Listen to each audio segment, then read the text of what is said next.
Hello mga sis! For today's video is mapasiti kami. Kaupod ko na si mama, taga na akong mahod. Pag si papa, di niyo po siya makitaan, kaya na po siya sa unahan. Kaya po kami mapasiti kay mabakal po kami sa nakong iba religya sa amon.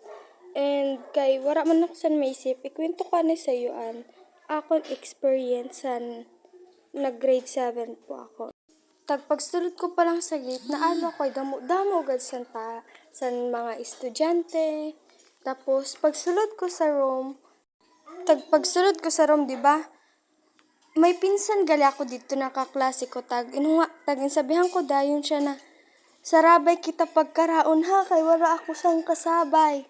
Tapos, naalo ako na sa ton, nagsabihan ang teacher namon and introduce yourself. Tas intawag na ako. Naala ko, sabi ko, my name is Princess Valerie Ovalatucan. My name is Princess Valerie Ovalatucan. I'm 12 years old from La Laguna Elementary School. Tas nag-ingkod na ako sa to. Tapos, amo na ito. Tapos, nausa ko kaysa nag-isnakan, kay daranin dan inda mga bag. Tapos, insabihan ako ni mama na darahong kumanda ang bag ko kay basi daw ko mawaran ako ng mga gamit.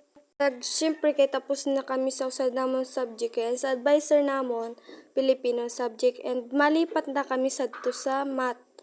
So, wara pa ata sa si mom sa room, kaya dito lang sa room namon. Tas, sa ton, English na, naglipat na ata kami sa room. Tapos tagalipat nyo baga sa room kay maanong teacher ho, mahunga san imo pangaran, kung taga-diin ka, kung diin ka nag-eskwela, kung peran imo edad, baga ka-aralo, mga kay tagalipat mong section, may istorya ka, tas sa alas 12 na akon dito mga kaupod pagkaon, akon man lang iba na mga kaklase sa elementary ako, and akon mga kakilala, tas nagkaraon na baga kami. Tapos nagsurulod na kami sa amon mga room, nalimot gala ko sa kwento sa to, naghunga na gali mga teacher. Nakulban ako sa to kay ka mga tibay, gadsan ako ng mga kaklas magpakilala.